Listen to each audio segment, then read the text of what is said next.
2024 ఎన్నికల్లో ఓటమి రాష్ట్ర వ్యాప్తంగా చాలా మంది వైసీపీ నేతల్ని డీలా పడిపోయేలా చేసింది.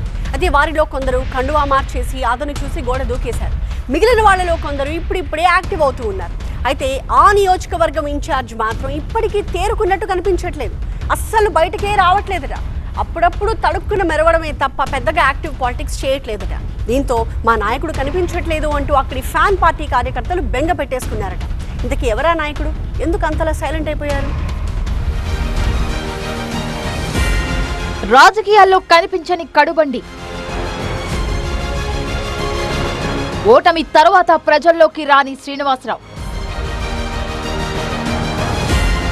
ఎస్కోటాలో నో అంటున్న వైసీపీ ఇన్ఛార్జ్.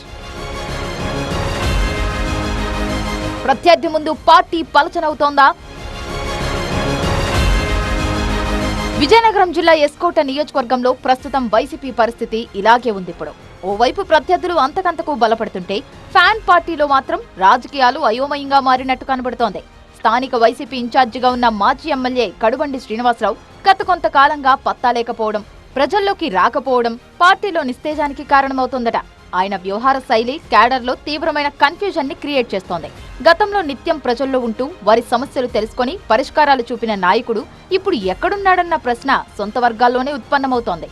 నాడు విజయంతో ఉత్సాహంగా పనిచేసిన కడుబండి ఒక్క ఓటమితో అటు జనాలకు ఇటు పార్టీ శ్రేణులకు దూరం అయిపోయారనే టాక్ వినిపిస్తోంది. 2019 ఎన్నికలకు ముందు ప్రక్క నియోజకవర్గం గణపతి నగరం నుంచి ఎస్కోటకు వలస వచ్చిన శ్రీనివాసరావు ఫ్యాన్ గాలిలో బంపర్ విక్టరీ సాధించారు. ఆ తర్వాత 5 ఏళ్ల పాటు రాజకీయాల్లో చురుకుగానే వ్యవహరించారు. అయితే 2024 ఎన్నికల్లో మాత్రం సీన్ రివర్స్ అయింది. అధిష్టానం చేసిన మార్పులు చేర్పుల్లో భాగంగా షాక్ తగలకపోయినా ఉన్న చోటే పోటీ చేసిన ఆయన భారీ ఓట్ల తేడాతో ఓటమి మూటగట్టుకున్నారు. ఇక అంతే, అప్పటి నుంచి రాజకీయ కార్యకలాపాలకు దూరంగా ఉంటున్నారు. ఆయనకు దగ్గరగా ఉన్న నేతలు కార్యకర్తలు సైతం కలవడానికి ప్రయత్నించినా కుదరడం లేదట. అసలు ఈ మాజీ ఎమ్మెల్యే ఎక్కడ ఉన్నారో కూడా తెలియక కార్యకర్తలు అయోమయంలో పడుతున్నారట. ఎన్నికల సమయంలో ఇంటింటికి వచ్చి ఓటు అడిగిన నాయకుడు ఇప్పుడు కార్యకర్తలకు ప్రజలకు కనబడకపోవడం పట్ల స్థానికంగా అసంతృప్తి వ్యక్తమవుతోందట. ప్రస్తుతం ఎస్కోట నియోజకవర్గంలో అధికార టీడీపీ బలంగా కనిపిస్తోంది. ఎన్నికల ముందు వరకు టికెట్ ఆశించి గట్టిగా పనిచేసిన ఎన్ఐఐ గొంప కృష్ణకు షాక్ ఇస్తూ కోళ్ల లలిత కుమారికి అవకాశమిచ్చింది టీడీపీ హైకమాండ్.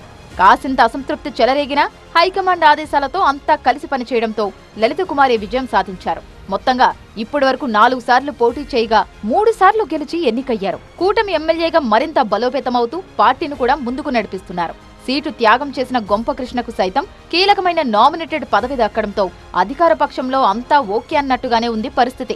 పైగా విశాఖ ఎంపీగా ఉన్న శ్రీభరత్ పరిధిలోని ఈ నియోజకవర్గం ఉంది. దీంతో ఆర్థికంగా బలమైన నేత లోకేష్ కు స్వయానా తోడల్లుడు కావడంతో శ్రీభరత్ రూపంలో టీడీపీకి ఇక్కడ బలమైన నాయకత్వమే ఉందని చెప్పొచ్చు. అందుకే ఎప్పటికప్పుడు పర్యవేక్షిస్తూ పార్టీ బలోపేతం కోసం పనిచేస్తున్నారు. అలా టీడీపీ నుంచి 3 నేతలు 3 కళ్లలా ఆ పార్టీ కోసం పనిచేస్తుంటే వైసీపీకి మాత్రం స్థానికంగా ఇన్ఛార్జి ఉండి కూడా లేనట్టే అన్నట్టుగా ఉంది పరిస్థితి. మాజీ ఎమ్మెల్యే కడుబండి శ్రీనివాసరావు అందుబాటులో లేకపోవడంతో పార్టీ క్యాడర్కు ఇబ్బందికర పరిస్థితులు తలెత్తుతున్నాయి. అధికార పార్టీకి వ్యతిరేకంగా ప్రజల పక్షాన పోరాడాల్సింది పోయి బిక్కచూపులు చూస్తున్నారు వైసీపీ కార్యకర్తలు. ఎస్కోటాలో ఇప్పుడు ప్రధానంగా కనిపిస్తున్న ఇష్యూ జిందాల్ పరిశ్రమ వివాదం. ఈ అంశంపై ఎమ్మెల్సీ ఇందుకూరి రఘురాజు రైతులతో కలిసి సుమారు 4 నెలలుగా ఉద్యమాలు చేస్తుంటే స్థానిక వైసీపీ మాత్రం చప్పుడు చేయడం లేదు. వైసీపీ ఇన్ఛార్జిగా కడుబండి శ్రీనివాసరావు జిందాల్ పరిశ్రమ ఏర్పాటు మంచిదని గాని వద్దని గాని ఒక స్టేట్మెంట్ ఇవ్వని పరిస్థితి. దీంతో వైసీపీ స్థానిక నాయకత్వ తీరుపై రాజకీయ వర్గాల్లో రైతుల్లో చర్చ జరుగుతోంది. నియోజకవర్గంలో చాలా సమస్యలు ఉన్నప్పటికీ వాటిపై వైసీపీ నుంచి స్పందన లేకపోవడం ప్రత్యర్థులకు బలమవుతోంది. అంతేకాదు అసలు లోకల్గా వైసీపీ ఉందా అనే అనుమానాలు రేకెత్తుతున్నాయి. 1.5 ఏళ్ల కాలంగా వైసీపీ అధిష్టానం రాష్ట్ర వ్యాప్త కార్యక్రమాలకు పిలుపునిస్తే ఇన్ఛార్జి కడుబండి శ్రీనివాసరావు అంటిముట్టినట్లుగా వ్యవహరిస్తున్నారు. అలా వచ్చి ఇలా వెళ్తున్న ఈ మాజీ ఎమ్మెల్యే కార్యక్రమం ఏదైనా మామా అనిపిస్తున్నారు.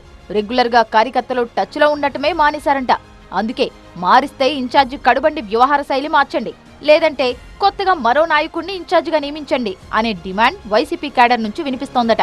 ఇప్పటికైనా ఇక్కడ అధికార పార్టీకి ధీటుగా స్థానిక వైసీపీ నాయకత్వం యాక్టివ్ అవుతుందా, లేక ఎన్నికలకు ఇంకా సమయం ఉందనే ఆలోచనతో అప్పటిదాకా వేచి చూస్తుందా అన్నదే ఇప్పుడు చర్చనీయాంశంగా మారింది.